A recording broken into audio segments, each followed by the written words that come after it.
평화를 빕니다. 오늘은 프란스칸 JPIC 그 세 번째 마지막 시간으로 정의, 평화에 이어서 창조 질서 보존에 대해 공부하도록 하겠습니다. 먼저 영상을 통해 우리가 사는 지구가 얼마나 아름다운지 잠시 감상하겠습니다.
네, 잘 보셨나요?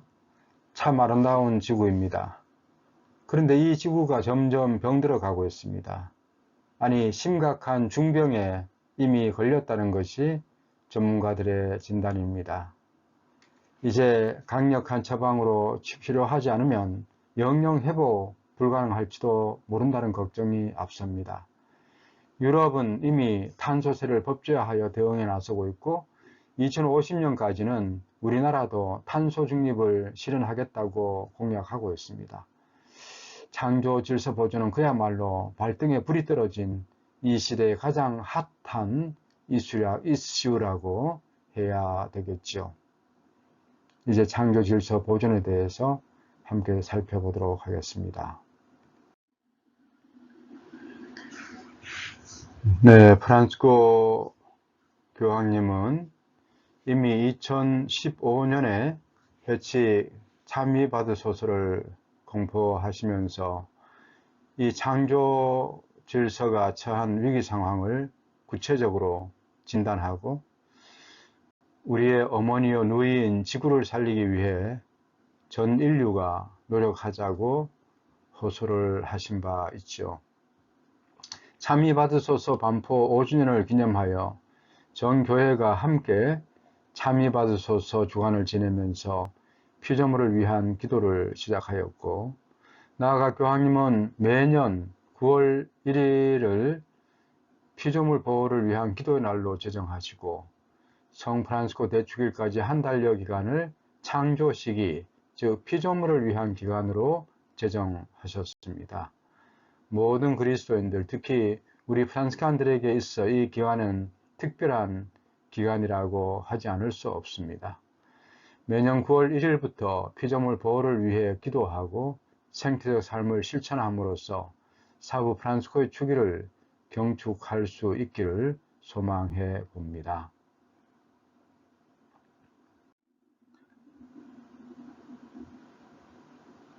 이제 성 프란시스코의 글을 중심으로 성 프란시스코의 창조 질서 보존에 대한 가르침을 살펴보도록 합시다. 프란시스코는 먼저 인간이 얼마나 고귀한 존재인지에 대해 말합니다. 인간은 하나님의 모상에 따라 창조되었다는 것입니다. 프란시스코는 인준받지 않은 회칙을 마무리하면서 이렇게 고백합니다.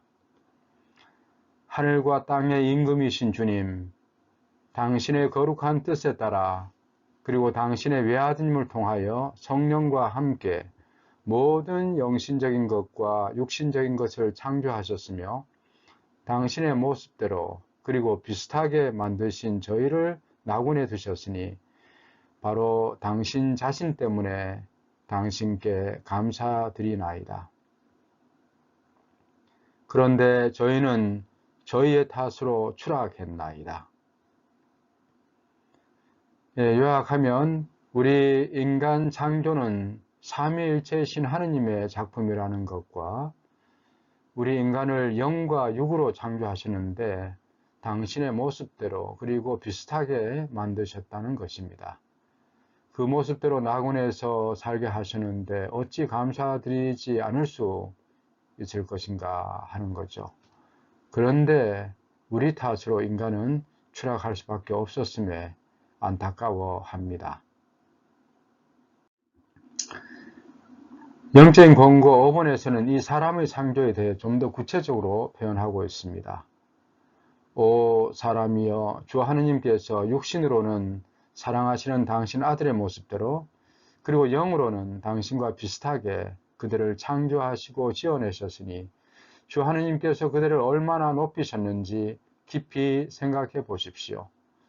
그런데 하늘 아래에 있는 모든 피조물들은 나름대로 자신의 창조주를 그대보다 더 잘 섬기고 인식하고 순종합니다.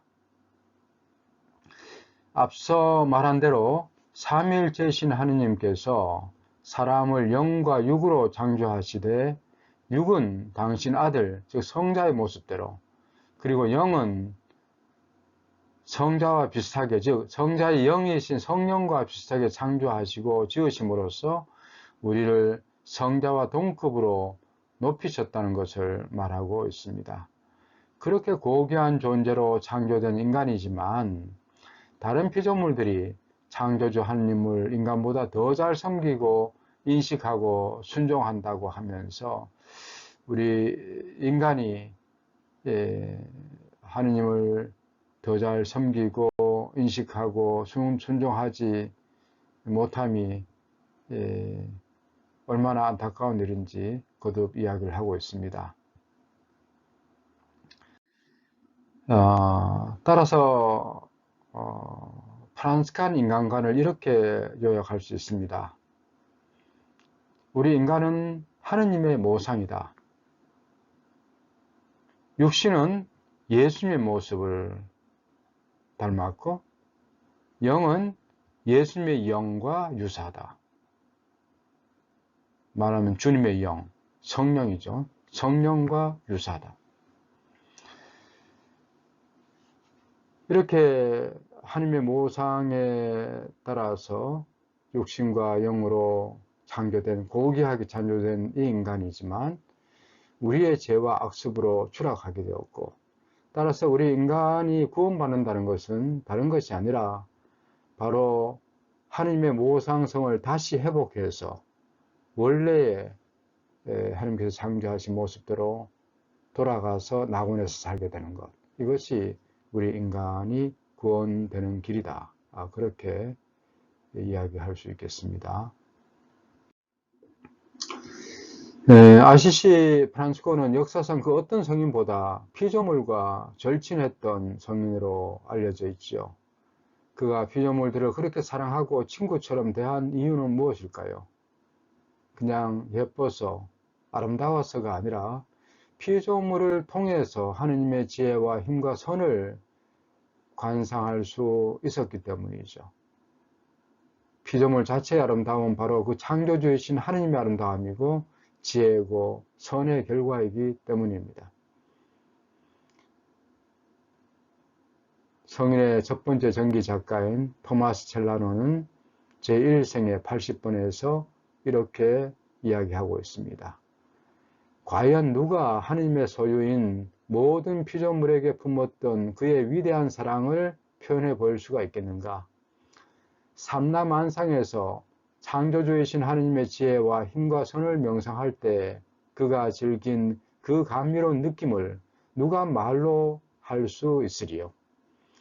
진정 창조주의 지혜와 힘과 선을 관주하면서 해를 쳐다볼 때, 달을 바라볼 때, 그리고 별과 창공을 응시할 때 이루 말로 다할 수 없는 경이로운 기쁨에 자주 도취되곤 하였다. 오 단순한 경건이여, 경건한 단순성이여.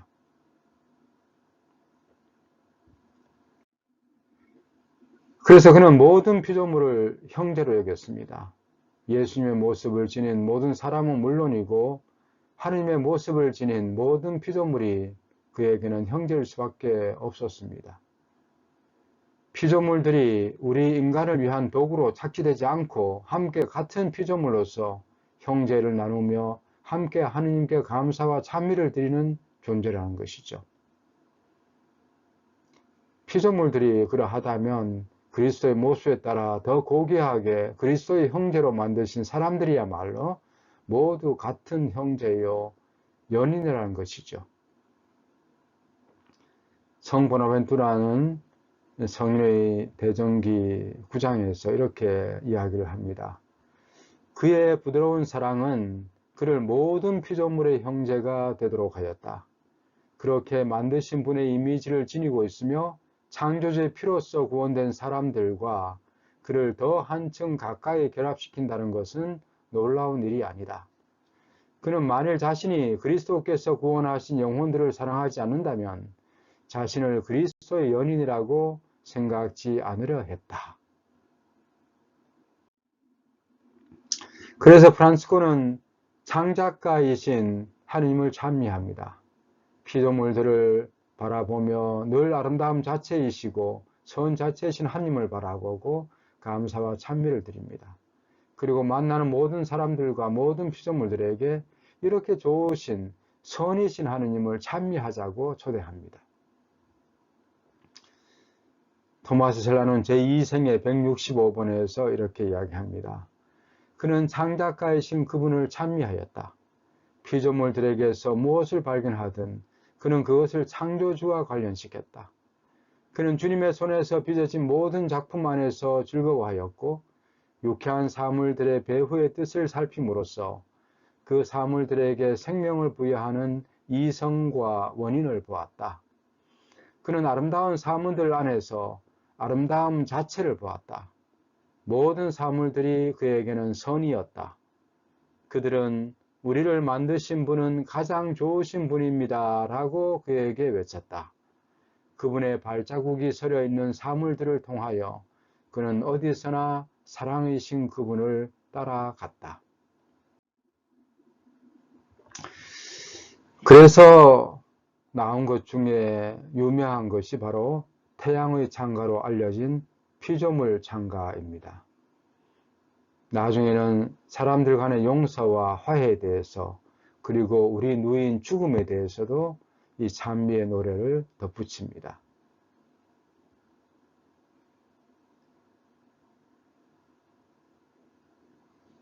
토마스 젤라는 이렇게 증언하고 있습니다. 그래서 이때 그는 피조물들의 창가를 지었다. 그는 창조주를 찬양하도록 한껏 피조물들을 북돋았다. 그리고 비인준 규칙에서는 이렇게 이야기합니다. 그리고 나는 앓는 형제에게 부탁합니다. 모든 일에 있어서 대해서 창조주께 감사를 드리십시오. 건강하든 병약하든 건강에 있어서는 주님께서 원하신 대로 되기를 바라십시오. 사람이 건강할 때만이 아니라 건강하지 않은 상태에서도 늘 창조주께 감사를 드려라. 그렇게 이야기를 합니다. 이제 잠시 프란츠 국가 지은 그 피조물 창가 태양의 노래를 잠시 감상하도록 하겠습니다.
네, 프란스코의 에피소드 중에 새들과 대화하고 새들에게 설교한 이야기는 아주 유명하지요.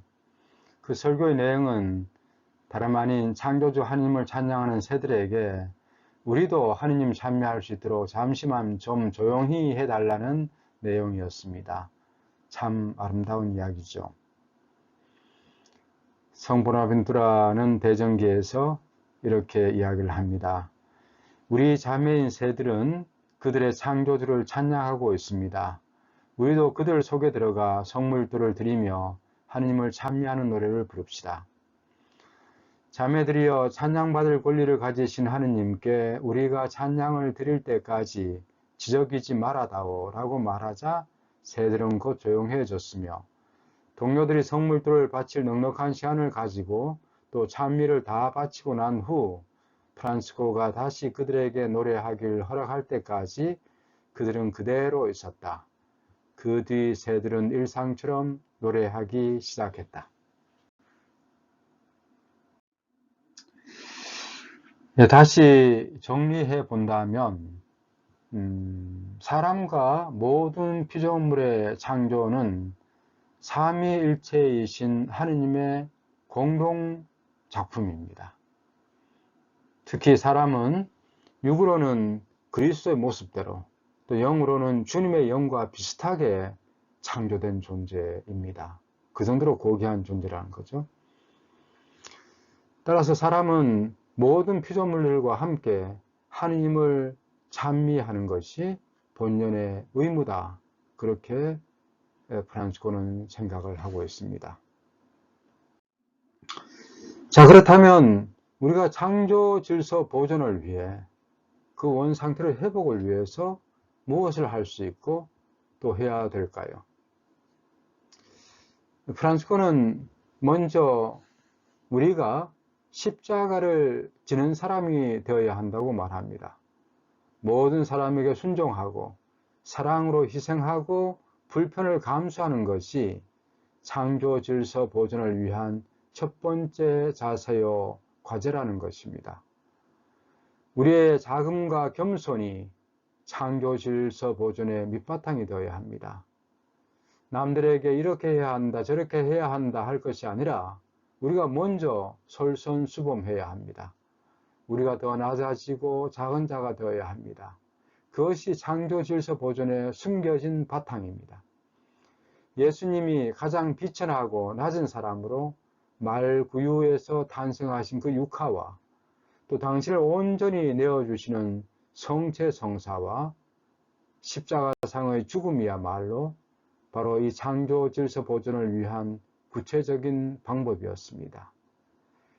이러한 십자가를 지려는 기본적인 자세 없이 우리가 아무리 창조 질서 보존을 떠들어도 사실 우리의 노력은 또 하나의 주장이나 이념이 되기 쉽습니다.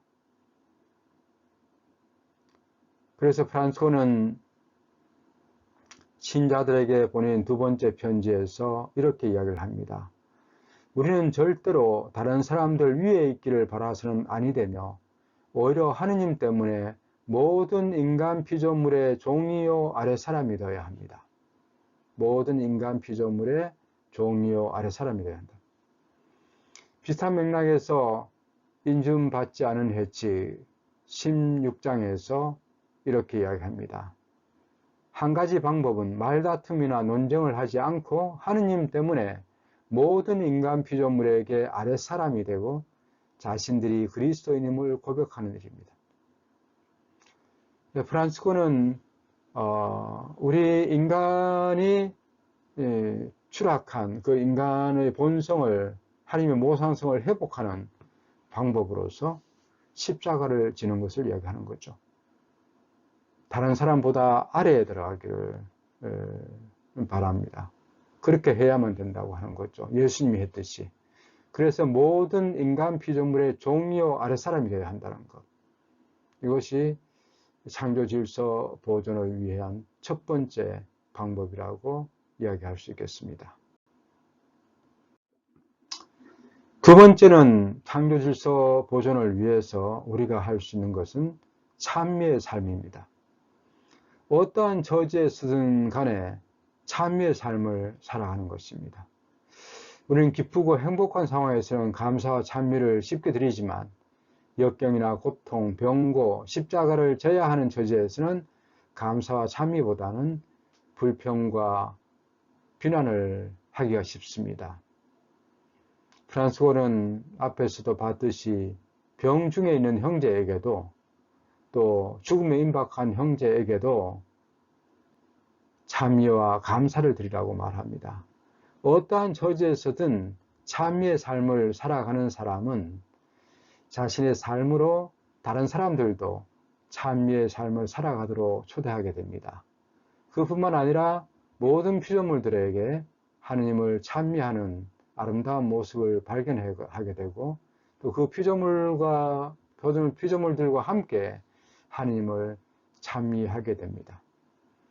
그래서 이 찬미의 삶을 살고 모든 사람들과 피조물들을 하느님 찬미로 초대하는 것. 이것이 창조 질서 보존을 위한 방법입니다. 이렇게 십자가를 지는 삶과 또 찬미의 삶을 사는 것, 이것이 창조 질서 보존을 위해 우리가 살아가야 할 두 가지 필수적인 가치입니다. 이것을 살게 되면 자연스럽게 우리는 원래 창조 때의 모습을 회복하게 되고 다시 낙원에서의 삶을 기쁘게 누릴 수 있게 된다는 것, 이것이 프란치스코가 우리에게 가르치고자 하는 바입니다. 따라서 우리 프란치스칸 정평창보의 의미를 요약을 한다면 이렇게 요약할 수 있을 것 같습니다. 정의평화는 사람을 원래의 창조 때의 모상으로 복원하는 노력을 이야기하고, 창조질서 비전은 피조물을 원래의 모습대로 되돌리는 것, 이것을 이야기한다고 볼 수 있습니다. 그래서 정의평화와 창조질서 보존은 사람과 모든 피조물을 창조 때의 원래의 상태로 회복시킴으로써 우리를 구원의 상태로 되돌려 놓는 이런 작업이라고 이야기할 수 있습니다. 그래서 정평창고는 중요하다, 그렇게 이해할 수 있겠죠. 자, 이제 강의를 마무리하면서 요약하도록 합시다. 프란치스칸 JPIC 운동은 정의의 하느님, 평화의 하느님, 창조주 하느님에 대한 인식부터 시작됩니다. 하느님을 어떻게 바라보는, 하느님은 정의의 하느님이시고 평화의 하느님이시고 창조주 하느님이시라는 그 인식에서부터 출발합니다. 하느님이 정의의 하느님이시기 때문에 당연히 우리는 정의롭게 살아야 되고, 하느님이 평화의 하느님이기 때문에 우리 또한 평화의 사도가 되어야 하고, 창조주 하느님의 피조물인 우리 모두는 하느님께 찬미와 감사를 드리는 삶을 살아야 한다는 거죠. 두 번째로, 하느님의 모상대로 창조된 우리는 하느님처럼 정의의 사람이 되고 평화의 사람이 되고 모든 피조물을 바라보며 좋구나 하며 하느님을 찬미하는 사람이 됩니다. 우리 인간이 어떤 존재를 하는 거죠? 하느님의 모상에 따라 창조된 존재라는 것. 모든 사람이 그렇게 하느님의 모상에 따라 창조된 존재라 한다면 한 사람 한 사람을 귀하게 바라볼 수밖에 없고, 그 사람들 안에서 하느님의 모습을 바라보고 찾으려고 노력하지 않을 수 없고 또 사랑하지 않을 수 없겠죠. 다른 모든 피조물도 마찬가지입니다. 그런 피조물들이 단순히 우리 인간의 욕심을 충족시키기 위한 도구로만 이용하려고 할 것이 아니라 그 피조물들 또한 하느님께 늘 찬미와 감사를 드리는 그런 존재라는 것을 바라보면서 피조물을 통해서 하느님을 바라보고 하느님의 모습을 바라보면서 함께 하느님을 찬미하는 그런 사람이 되어야 한다는 거죠. 세 번째로, 따라서 정말로 정의로운 자는 평화의 사람이 되어야 하고 인내하는 자가 되어야 하고 또 피조물과 더불어 늘 하느님을 찬미하는 자가 되어야 한다, 그렇게 이야기할 수 있겠죠. 마지막으로, 진정 정평창보 운동을 하는 사람은 그 누구보다도 하느님께 찬미와 영광을 피조물과 더불어 드릴 줄 아는 사람이다, 그렇게 이야기할 수 있겠습니다.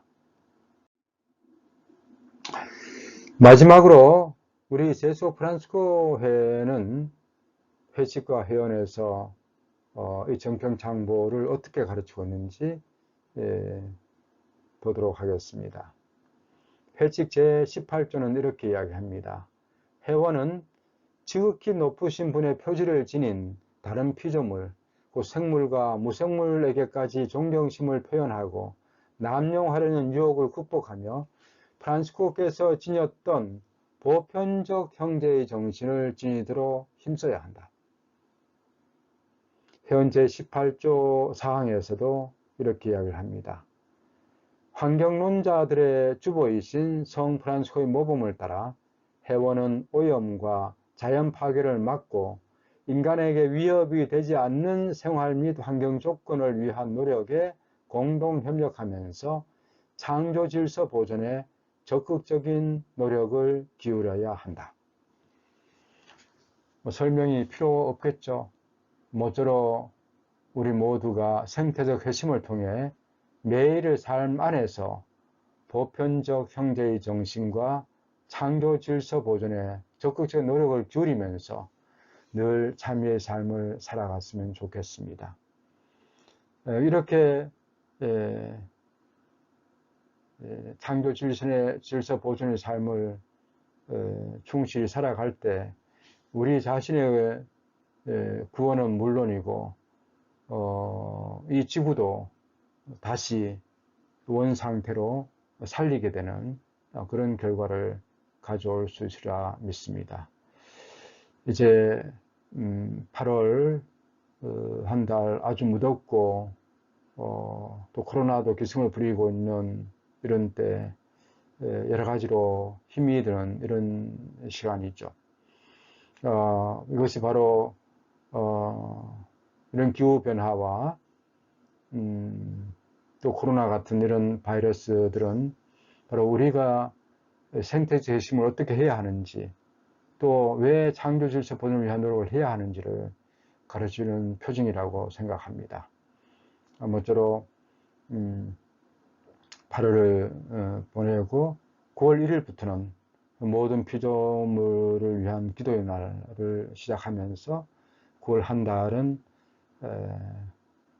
참미 받으소서의 삶을 또 살아가는 우리가 되었으면 좋겠습니다. 수고 많이 하셨습니다. 감사합니다.